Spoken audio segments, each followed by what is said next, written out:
से आम अपराध क्षमा करिसंती, से रोगरु सुस्थ करिसंती, विनाशरु रक्षा करिसंती ओ उत्तम वस्तुरे आम मुख को तृप्त करिसंती। एपरि ईश्वर को गौरव प्रशंसा करने को चाहती कि गीत रचक निज मन सहित नियम स्थिर करुछंती जे से ईश्वर को प्रशंसा करिवे ओ तांको गौरव करिवे। जीशुंको मधुर वाक्य चला पथे साजे दीप अमरी चरण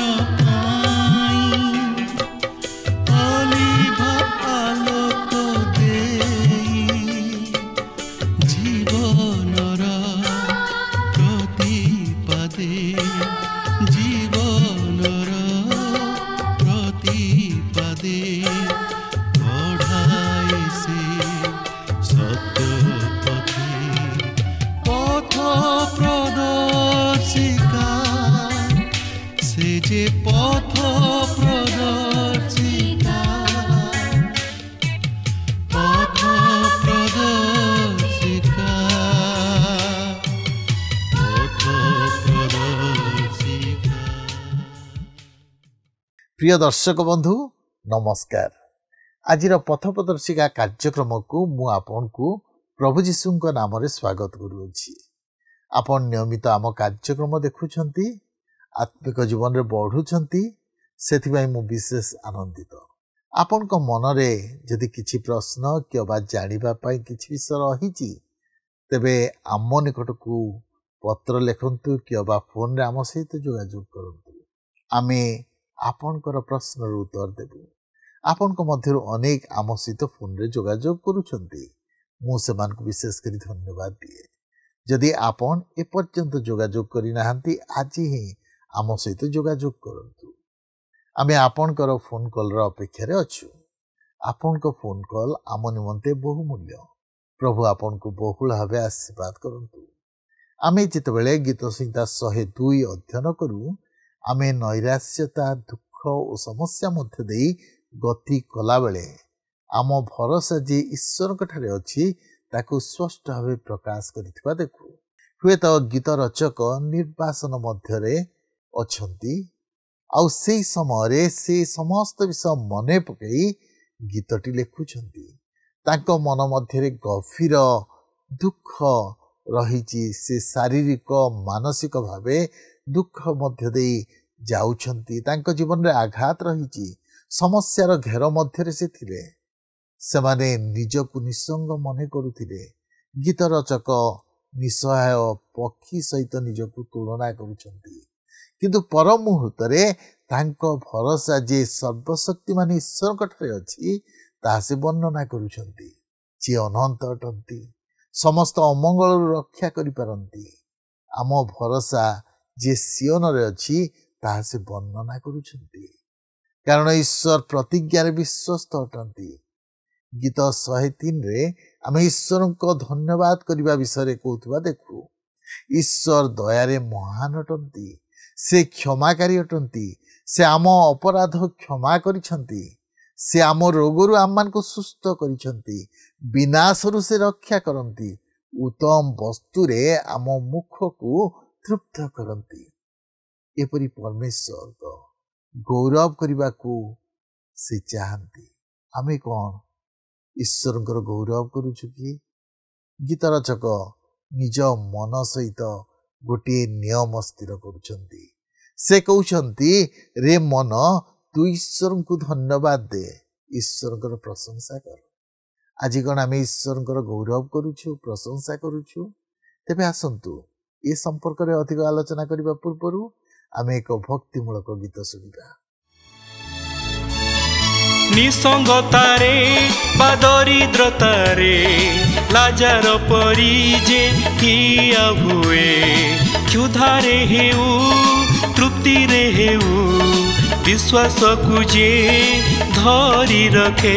किए सुंदर ठिया स्थाने, किए से ही महाजनता सेनापति जीशु सोन सिंहासने किए सुंदर ठियाए स्थाने किए सुंदर ठियाए स्थाने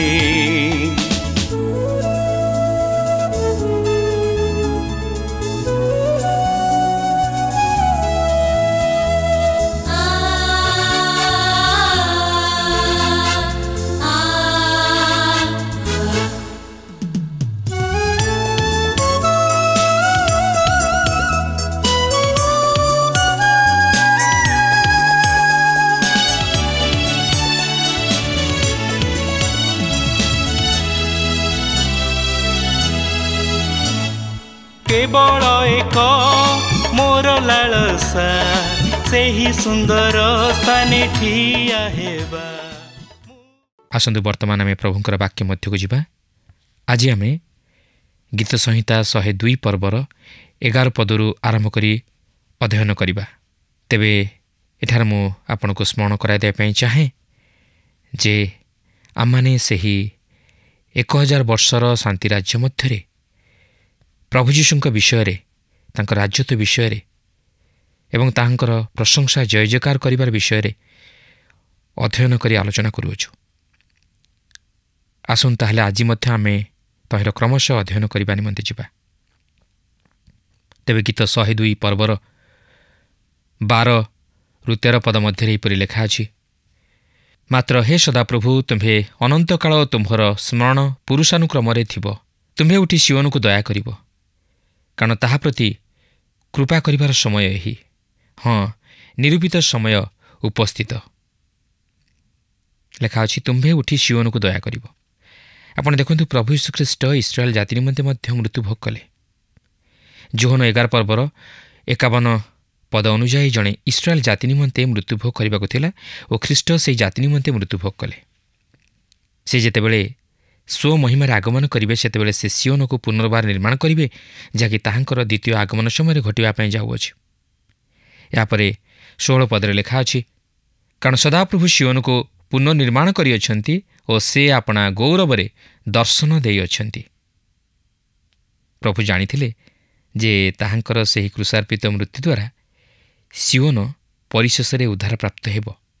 यापरे 25 रु 27 पद मध्य लेखा अछि, तुम्भे आद्यरू पृथ्वीर मूल स्थापन करिअछ, पुणी आकाशमंडल तुम्भर हस्तकृत कर्म, से सबु विनष्ट हेबे, मात्र तुम्हे नित्य थिब। हाँ, तहि मध्यरू सकल वस्त्र परि जीर्ण होइजिब, आउ तुम्हे परिधेय वस्त्र परि से सबु परिवर्तन करिब और से सबु परिवर्तित हेबे, मात्र तुम्हे सेही अट और तुम्भ वर्षर शेष हेब नाही। पवित्र आत्मा एही अंशटिकु एब्री 1 पर्वर 10 रु 12 पद मध्य लिपिबद्ध करिअछन्ति, जहाँकि प्रभु श्रीकृष्णଙ୍କ सम्बन्धीय। आउ जदि एब्री प्रथम पर्वर ईश्वरଙ୍କ आत्मा एही विषयर भावार्थ को प्रकाश कर नथान्ते, ताहेले एही गीत को मसीहत्व गीत बोली आमने जानि पारि नथान्ते। गीत 102 प्रभु श्रीकृष्णଙ୍କ प्रति उद्दिष्ट। यह थिला ताहांक समस्या और दुखर प्रार्थना, जहाँकि से सही गेत्सेमानी बगीचारे करिथिले, जहाँकि एब्री 5 पर्वर 7 पदरे लेखा अछि। जेहेतु से आम्मानक निमंते क्लेश भोग कले, तेणुकरी से आम्मानकर क्लेशरे आम्मानको सांत्वना देबा निमंते और उद्धार करबा निमंते एकमात्र समर्थ ईश्वर।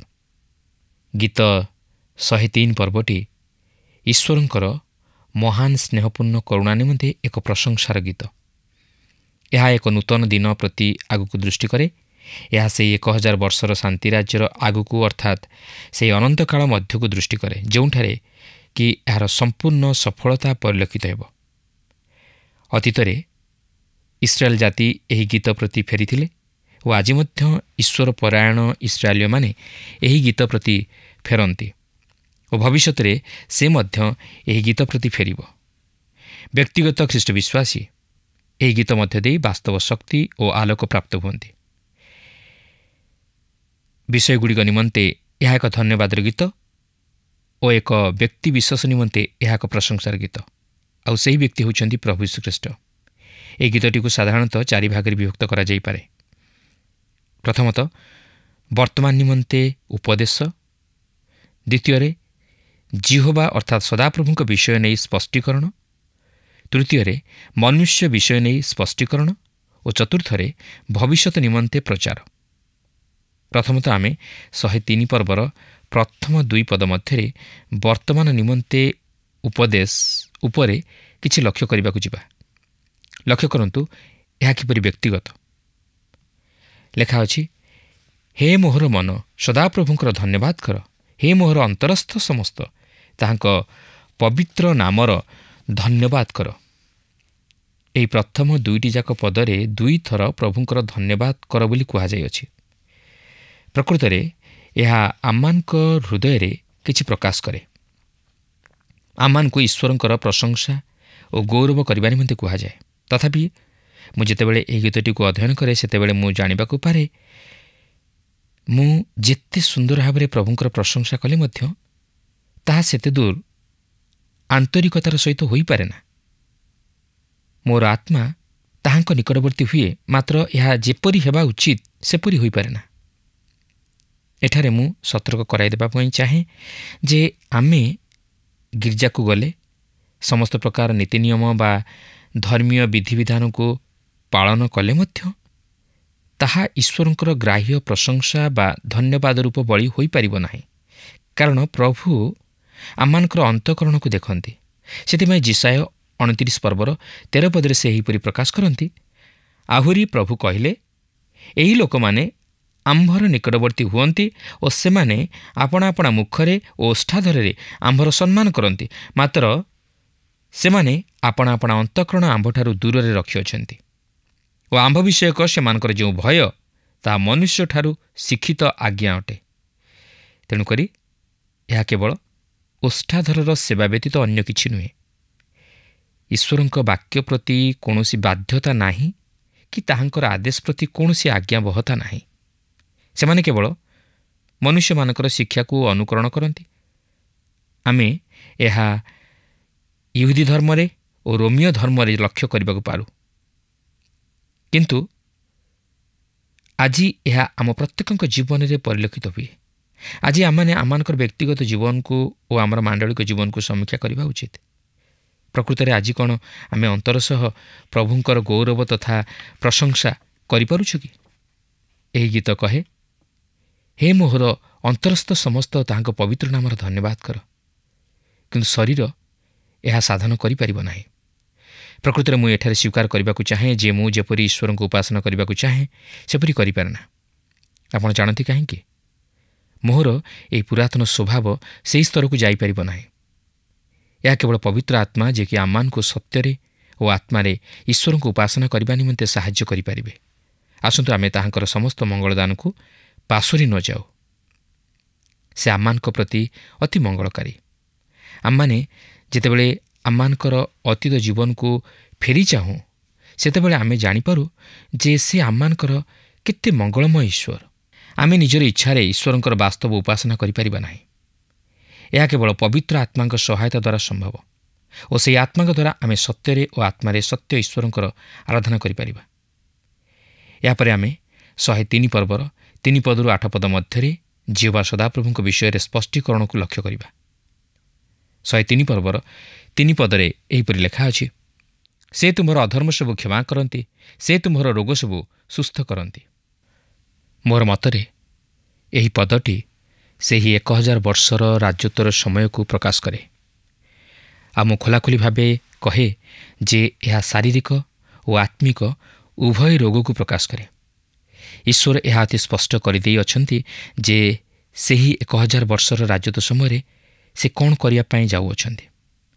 ଜିସାୟ 33 ପର୍ବର 24 ପଦ କହେ, ପୁଣି ମୁଁ ପୀଡ଼ିତ ଅଛି ବୋଲି ନିବାସୀ ଲୋକ କହିବ ନାହିଁ, ତନ୍ନିବାସୀ ଲୋକମାନଙ୍କର ଅପରାଧ କ୍ଷମା କରାଯିବ। ପ୍ରିୟ ବନ୍ଧୁ, ଯେପର୍ଯ୍ୟନ୍ତ ପାପ ସବୁ କ୍ଷମା ନ ହୋଇଛି ସେ ପର୍ଯ୍ୟନ୍ତ ସୁସ୍ଥତା ମିଳିପାରିବ ନାହିଁ। ରୋଗ ହେଉଛି ପାପର ଫଳାଫଳ। ଆଉ ସୁସ୍ଥତା ଘଟିବା ପୂର୍ବରୁ ପାପ ପ୍ରଶ୍ନର ସମାଧାନ ହେବା ଆବଶ୍ୟକ। ଖ୍ରୀଷ୍ଟ ଆମମାନଙ୍କର ଅପରାଧ ନିମନ୍ତେ ବଳୀକୃତ ହେଲେ। ସେ ଆମମାନଙ୍କର ଧାର୍ମିକତା ନିମନ୍ତେ ମୃତ୍ୟୁରୁ ପୁନରୁତ୍ଥିତ ହେଲେ। ଖ୍ରୀଷ୍ଟଙ୍କଠାରେ ବିଶ୍ୱାସ କରିବା ଦ୍ୱାରା ଧାର୍ମିକ ବୋଲି ଗଣିତ ନ ହେବା ପର୍ଯ୍ୟନ୍ତ ଆମମାନେ କ୍ଷମାପ୍ରାପ୍ତ ହୋଇପାରିବା ନାହିଁ। ସେଥିପାଇଁ ପ୍ରଥମ ପିତର 2 ପର୍ବର 24 ପଦରେ ଆମେ ଏହିପରି ପାଠ କରୁ, ଆମ୍ଭେମାନେ ଯେପରି ପାପ ପ୍ରତି ମୃତ ହୋଇ ଧାର୍ମିକତା ନିମନ୍ତେ ଜୀବନଯାପନ କରୁ, ଏଥିନିମନ୍ତେ ସେ ଆପେ କ୍ରୁଶ ଉପରେ ନିଜ ଶରୀରରେ ଆମମାନଙ୍କର ସମସ୍ତ ପାପ ବହନ କଲେ। ତାହାଙ୍କ ପ୍ରହାରରେ ତୁମେମାନେ ସୁସ୍ଥ ହୋଇଅଛ। କେଉଁ ବିଷୟରୁ ସୁସ୍ଥତା? ଆପଣଙ୍କର ପାପ ରୋଗରୁ ସୁସ୍ଥତା। ତାହା ହିଁ ହେଉଛି ଗୁରୁତ୍ୱପୂର୍ଣ୍ଣ ବିଷୟ। ଏହା ପ୍ରକୃତରେ ସେହି 1000 ବର୍ଷର ଶାନ୍ତି ରାଜ୍ୟର ବିଷୟକୁ ପ୍ରକାଶ କରେ। ଏହି ରୋଗ ସୁସ୍ଥ ଶାରୀରିକ ଓ ଆତ୍ମିକ ରୋଗରୁ ସୁସ୍ଥ ହେବାର ବିଷୟ ନେଇ ପ୍ରକାଶ କରେ।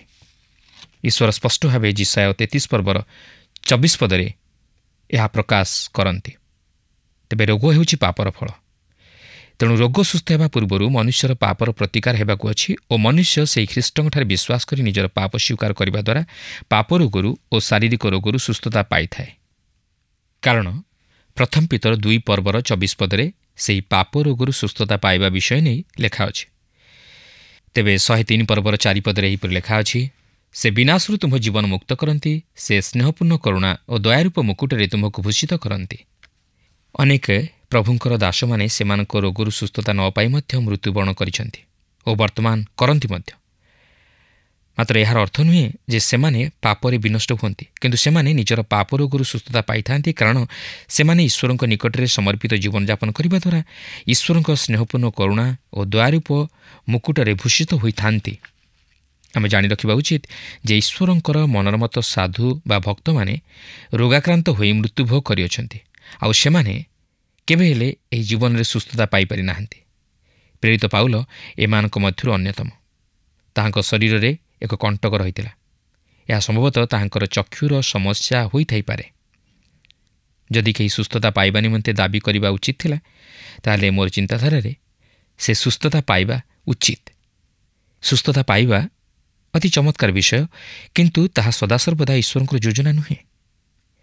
ଗୋଟିଏ ବିଷୟ ବୁଝିବାକୁ ଚେଷ୍ଟା କରନ୍ତୁ, ଈଶ୍ୱରଙ୍କର କେତେକ ମନୋରମତ ଦାସମାନେ କେବେ ହେଲେ ସୁସ୍ଥତାର ଅନୁଭୂତି ଲାଭ କରିନାହାନ୍ତି, ମାତ୍ର ସେମାନେ ଆତ୍ମିକ ରୋଗରୁ ସୁସ୍ଥତା ଲାଭ କରିଅଛନ୍ତି।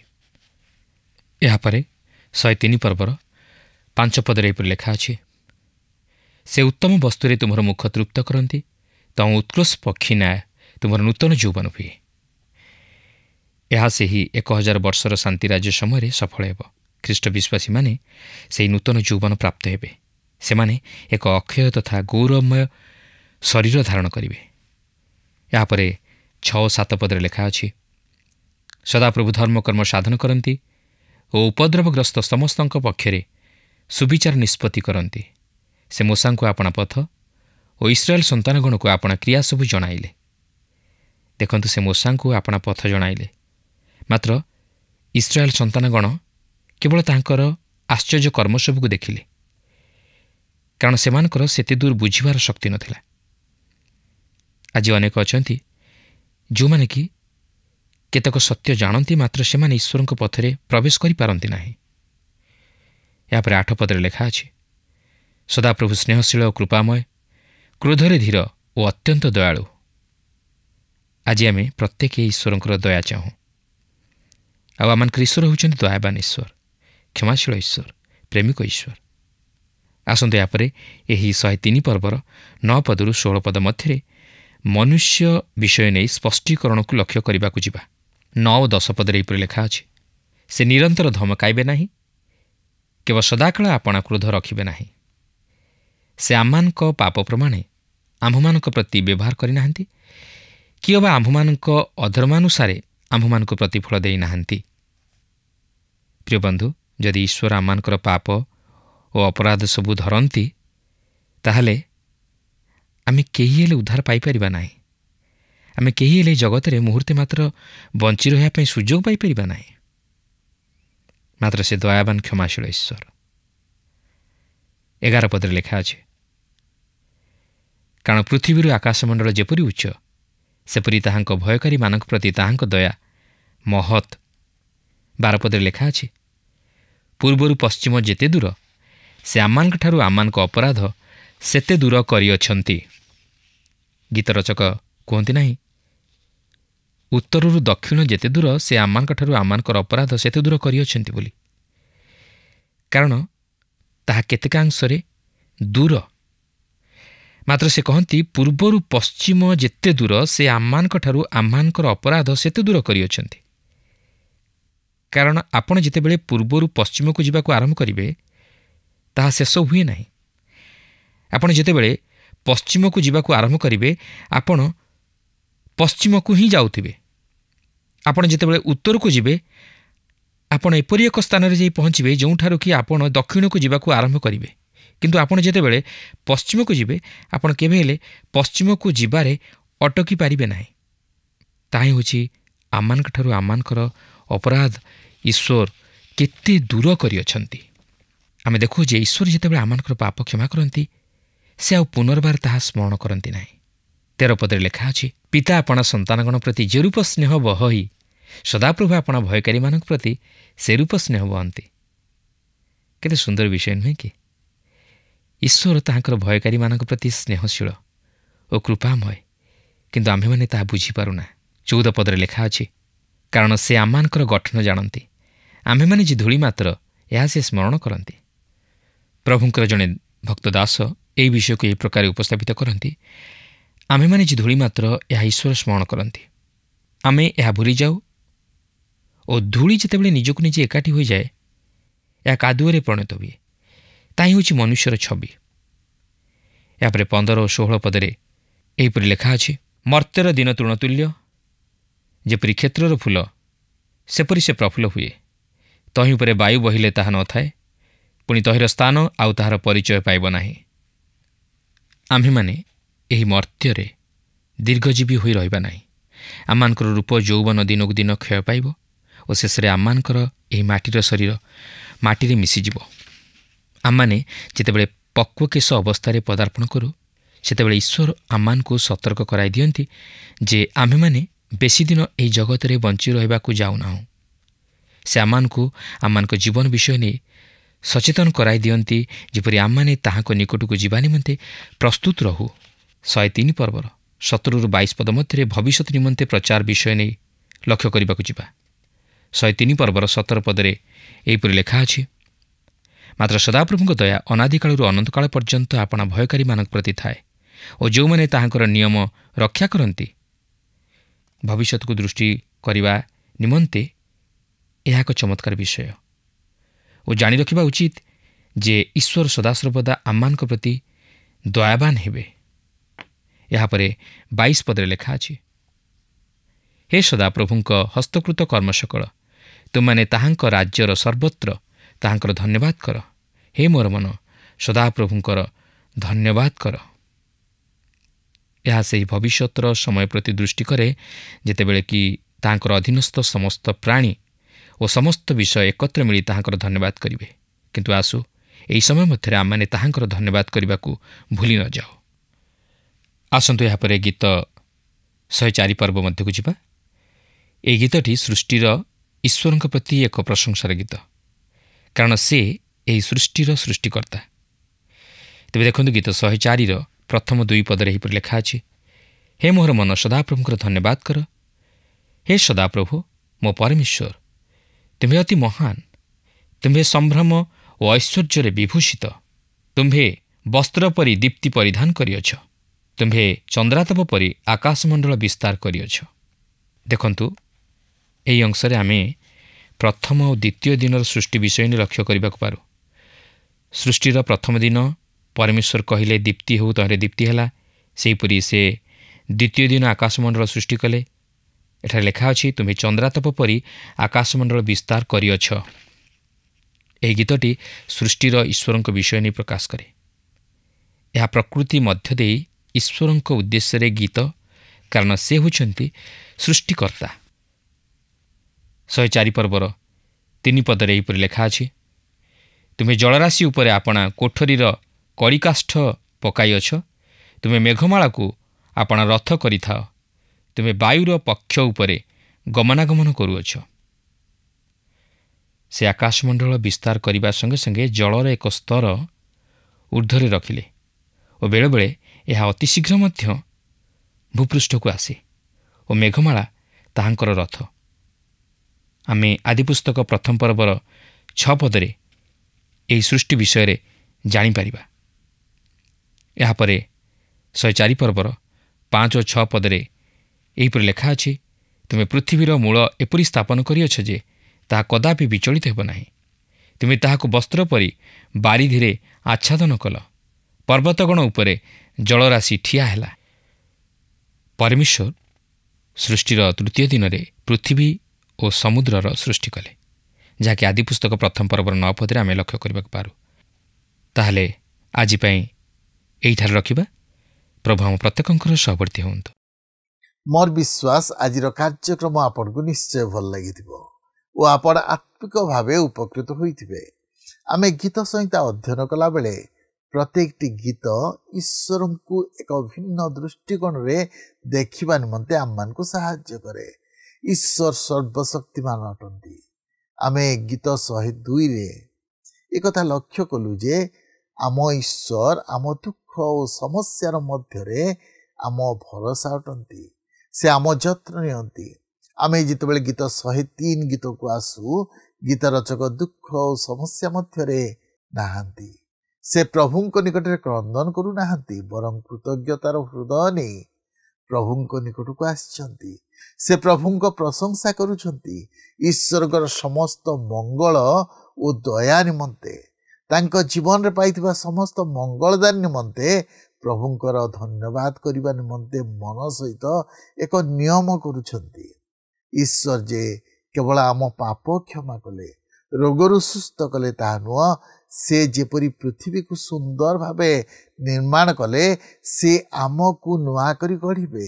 ସେ ଈଶ୍ୱରଙ୍କଠାରେ ଆପଣ ବିଶ୍ୱାସ କରନ୍ତି କି? ତାଙ୍କ ପ୍ରଶଂସା କରୁଛନ୍ତି କି? ଆପଣ ବିଶ୍ୱାସ କରୁଛନ୍ତି କି ଆପଣଙ୍କୁ ନୂଆ କରି ସେ ଗଢ଼ିପାରିବେ? ଆଜି ତ ଆମ ସମୟ ଶେଷ ହେଲାଣି।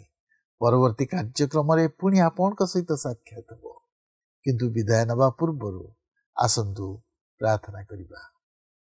ଦୟାଳୁ ସ୍ୱର୍ଗସ୍ଥ ପିତା, ଧନ୍ୟବାଦ ଦେଉଅଛୁ ପ୍ରଭୁ। ଦାଉଦ ତାଙ୍କ ଜୀବନର ଅନୁଭୂତିକୁ ଆମମାନଙ୍କ ନିକଟରେ ପ୍ରଭୁ ସେ ପ୍ରକାଶ କରନ୍ତି। ତାଙ୍କ ଜୀବନରେ ଦୁଃଖ ଥିଲା, ସମସ୍ୟା ଥିଲା, ବିଭିନ୍ନ ପ୍ରକାର ପରିସ୍ଥିତି ମଧ୍ୟ ଦେଇ ଗତି କରୁଥିଲେ। ସେ ପ୍ରଭୁ ଦୁଃଖ ମଧ୍ୟରେ ଥିଲେ, କିନ୍ତୁ ପ୍ରଭୁ ପର ମୁହୂର୍ତ୍ତରେ ଯେତେବେଳେ ସେ ତୁମ ଆଡ଼କୁ ଅନେଇଲେ, ତାଙ୍କ ଦୁଃଖ ଆନନ୍ଦରେ ପରିଣତ ହେଲା। ପ୍ରଭୁ ତୁମେ ଆମମାନଙ୍କୁ ଏଇ ଦିନମାନଙ୍କରେ ପ୍ରଭୁ ତୁମ ବାକ୍ୟ ମଧ୍ୟ ଦେଇ କଥା କହୁଛ, ସେଥିପାଇଁ ଧନ୍ୟବାଦ ଦେଉଅଛୁ ପ୍ରଭୁ। ଆମ ଦୁଃଖ ସମସ୍ୟା ମଧ୍ୟରେ ଆମେ ଯେପରି ତୁମ ଆଡ଼କୁ ଦୃଷ୍ଟିପାତ କରିବୁ, ତୁମଠାରୁ ଶକ୍ତି ପାଇବୁ ଏବଂ ବିଜୟ ଜୀବନ କାଟିବୁ, ସେଇ ଅନୁଗ୍ରହ ତୁମେ ଦାନ କର।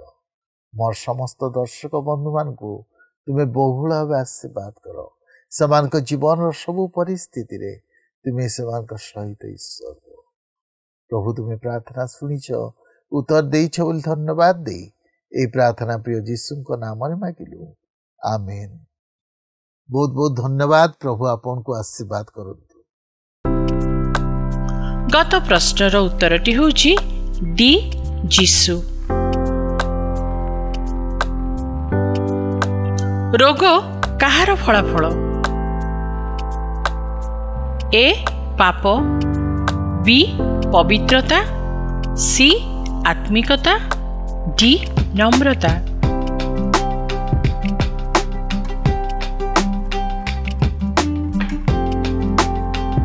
ଏହି ପ୍ରଶ୍ନର ଉତ୍ତର ଆସନ୍ତାକାଲି ସନ୍ଧ୍ୟା 6ଟା ମଧ୍ୟରେ option A, B, C, D ମଧ୍ୟରୁ ସଠିକ୍ ଉତ୍ତର ବାଛି ଆପଣଙ୍କ ନାମ ଓ ସମ୍ପୂର୍ଣ୍ଣ ଠିକଣା ସହିତ 9777221415 ଫୋନ୍ ନମ୍ବରରେ SMS କିମ୍ବା ହ୍ୱାଟ୍ସଆପ୍ ଦ୍ୱାରା ଜଣାଇବାକୁ ଅନୁରୋଧ।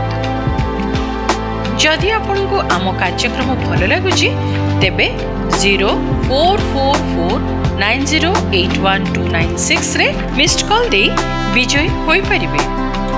ଗତ ସପ୍ତାହର ବିଜୟ ଦର୍ଶକ ବନ୍ଧୁ ହେଲେ ଝାରସୁଗୁଡ଼ାରୁ ଦୀପକ କୁମାର ଲୁଗୁନ୍।